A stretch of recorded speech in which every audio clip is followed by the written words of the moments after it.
बिस्मिल्लाहिर्रहमानिर्रहीम। आज हमने पढ़ना है, स्टार्ट करना है राइबोसोम से। तो राइबोसोम्स का अगर हम बात करते हैं तो राइबोसोम्स बहुत छोटे छोटे ग्रैन्युलर स्ट्रक्चर्स हैं, जिनका जो कि हमारे पास साइटोप्लाज्म में फ्रीली घूम रहे होते हैं। और ये ज़्यादातर हमें किसी दूसरे ऑर्गेनेली के साथ अटैच भी नज़र आते हैं। अगर हम इसकी कॉम्पोजिशन की बात करें तो ये दो चीज़ों से मिलकर बने होते हैं, प्रोटीन और राइबोसोमल आरएनए से। और ये दोनों चीज़ें इक्वल पोर्शन में इसमें मौजूद होती हैं। और इसकी जो बाउंड्री है वो कोई भी नहीं है, इसके बाहर कोई मेम्ब्रेन नहीं है जिसने इसको बाउंड किया होता है। और ये प्रोकैरियोटिक सेल्स में भी मौजूद होता है और यूकैरियोटिक सेल्स में भी मौजूद होता है। सिर्फ फ़र्क इतना है कि यूकैरियोटिक सेल्स में मौजूद राइबोसोम साइज़ में थोड़ा सा बड़ा होता है और प्रोकैरियोट्स का राइबोसोम साइज़ में थोड़ा सा छोटा होता है।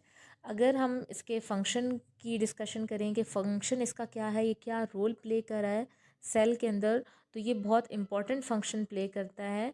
वो है प्रोटीन सिंथेसिस, प्रोटीन बनाना। क्योंकि प्रोटीन जो है वो बॉडी को बहुत ज़्यादा चाहिए होती है और ये एक इम्पॉर्टेंट हमारे पास कंपाउंड है बॉडी का। तो इसलिए हमारे पास ये राइबोसोम्स बहुत ज़्यादा अमाउंट में, बहुत ज़्यादा लार्ज नंबर ऑफ़ राइबोसोम्स हमारे पास बनाए जाते हैं और हमारे सेल में मौजूद भी होते हैं। अगर राइबोसोम काम ना करे तो फिर इसके दो यूनिट्स होते हैं, ये आपको नीचे डायग्राम में भी दिखा नज़र आ रहा होगा कि एक इसका स्मॉलर सब यूनिट होता है, एक लार्जर होता है। तो ये दोनों सब यूनिट्स को डिसअसेंबल कर दिया जाता है। नेक्स्ट हम पढ़ेंगे माइटोकॉन्ड्रिया। माइटोकॉन्ड्रिया को सिंगुलर अगर हम देखें तो इसको एक माइटोकॉन्ड्रिया को माइटोकॉन्ड्रियन कहा जाता है। ये एक डबल मेम्ब्रेन स्ट्रक्चर है जिसकी बाहर वाली जो मेम्ब्रेन होती है वो बिल्कुल स्मूथ होती है। यहाँ पे आप साथ नीचे डायग्राम को भी देख सकते हैं।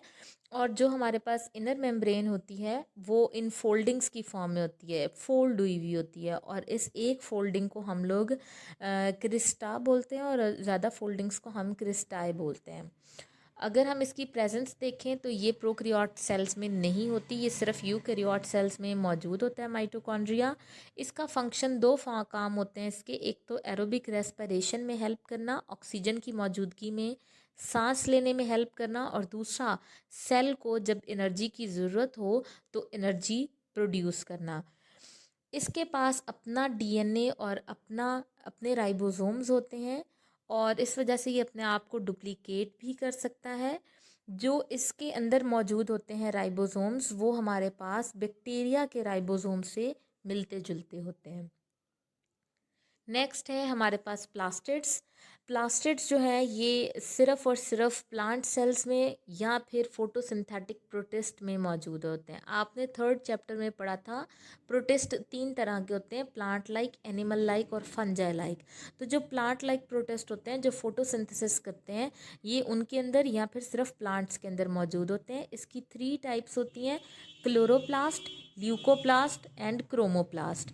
अगर हम सबसे पहले क्लोरोप्लास्ट का जिक्र करें तो ये डबल मेम्ब्रेन बाउंडेड ऑर्गेनेली होती है।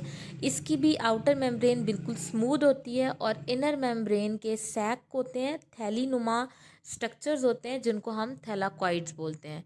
ये देखें यहाँ पर आपको डायग्राम में नज़र भी आ रहे हैं, बिल्कुल थैली नुमा स्ट्रक्चर्स होते हैं। अब यहाँ पे लिखा हुआ है, एक वर्ड यूज़ हुआ है, stack of thylakoid. Stack of thylakoid कहते हैं जब एक अंबार लगा होता है, ढेर लगा होता है, एक के ऊपर एक हमारे पास थैलाकॉइड मौजूद होते हैं तो उसको हम लोग ग्रैनम बोलते हैं। और सिंगुलर अगर हम बात करें तो हम उसको ग्रैना बोलते हैं। इसके अलावा हमारे पास क्लोरोप्लास्ट के अंदर जो है हमारे पास जो लिक्विड मौजूद होता है उसको हम स्ट्रोमा बोलते हैं। और इसका फंक्शन होता है, क्लोरोप्लास्ट का फंक्शन होता है फोटोसिंथेसिस करना। ये फोटोसिंथेसिस कैसे करता है, क्योंकि इसके अंदर एक जो फोटोसिंथेसिस के लिए ज़रूरी होता है क्लोरोफिल, जो कि एक ग्रीन कलर का पिगमेंट है, वो हमारे पास इसके अंदर मौजूद होता है। इसके अलावा फोटोसिंथेसिस के लिए जितने भी और हमारे पास रिक्वायर होते हैं पिगमेंट्स वो सारे के सारे हमारे पास थैलाकॉइड के अंदर मौजूद होते हैं। सेकंड टाइप प्लास्टिड्स की है क्रोमोप्लास्ट। क्रोमोप्लास्ट के अंदर हमारे पास ये उन जगहों पर मौजूद होता है जहाँ पर कोई ब्राइट कलर मौजूद होता है, जैसे कि फ्रूट्स के अंदर हो गया या फिर हमारे पास फ्लावर्स के अंदर हो गया। ये दोनों पॉइंट्स वो हैं जहाँ पर क्रोमोप्लास्ट की तादाद ज़्यादा होती है और इन दोनों का कलर जो होता है, फ्रूट्स का जो ब्राइट कलर है और फ्लावर्स का जो ब्राइट कलर है, वो क्रोमोप्लास्ट की वजह से है। और ये ब्राइट कलर क्यों दिया जाता है इनको? ताकि ये आगे जाकर हमारे पास पोलिनेशन में हेल्प करें, जिसकी वजह से हमारे पास फ्रूट भी डिस्पर्स होता है और उसकी पोलिनेशन होती है। थर्ड टाइप है ल्यूकोप्लास्ट। ल्यूकोप्लास्ट जो है ये हमारे पास कलरलेस होता है और इसका काम होता है स्टोर करना स्टार्च को, प्रोटीन को और लिपिड्स को। ये प्लांट की उस पार्ट में मौजूद होता है जहाँ पर फूड को स्टोर किया जाता है। यूजुअली ये हमारे पास रूट्स के अंदर मौजूद होता है एंडोप्लाज्मिक रेटिकुलम, जिसको हम ER भी कहते हैं। ये बेसिकली हमारे पास बहुत सारे चैनल्स, रास्ते जो होते हैं वो इंटरकनेक्टेड होते हैं आपस में, कहीं ना कहीं किसी पॉइंट पर अटैच होते हैं। आप ये नीचे वाली डायग्राम देखें तो इसमें आपको वाज़ह नज़र आएगा कि हमारे पास बहुत सारे रास्ते हैं जो आपस में कनेक्टेड हैं। इसको हम लोग रफ एंडोप्लाज्मिक रेटिकुलम कहते हैं। अगर आप इसकी एग्जैक्ट लोकेशन सेल में देखना चाहें तो आप लोग पेज नंबर 58 पर जो एनिमल सेल है उसमें देख सकते हैं कि येलो कलर से रिप्रेजेंट की गई हैं। अगर हम इसकी बात करें टाइप्स की, तो ये दो टाइप्स होती हैं। एक होती है रफ एंडोप्लाज्मिक रेटिकुलम और दूसरी होती है स्मूथ एंडोप्लाज्मिक रेटिकुलम।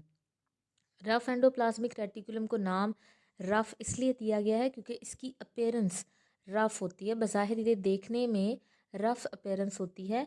वो इस वजह से कि इसके ऊपर छोटे छोटे राइबोसोम्स आकर अटैच हो चुके होते हैं। ये जो आपको नीचे डायग्राम में ब्लू कलर के डॉट्स नज़र आ रहे हैं, ये बेसिकली इसके पास इसके ऊपर आकर राइबोसोम्स अटैच हो चुके हैं। क्योंकि राइबोसोम्स का काम है प्रोटीन बनाना, तो इस एंडोप्लाज्मिक का भी यही फंक्शन हो जाता है कि इसने प्रोटीन सिंथेसिस में रोल प्ले करना है। जो स्मूथ एंडोप्लाज्मिक रेटिकुलम है, क्योंकि उसके पास राइबोसोम्स नहीं होते हैं, ये जो थोड़ा सा पोर्शन आपको बाहर वाली साइड पर बगैर ब्लू डॉट्स के दिखाया है, ये स्मूथ एंडोप्लाज्मिक रेटिकुलम है। इसके पास राइबोसोम्स नहीं होते, इसका प्रोटीन में कोई काम नहीं है।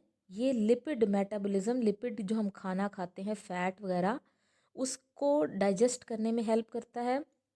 दूसरा काम इसका ये है कि ये सेल के अंदर ही एक हिस्से से दूसरे हिस्से तक चीज़ें जो ट्रांसपोर्ट की जाती हैं उनमें हेल्प करता है।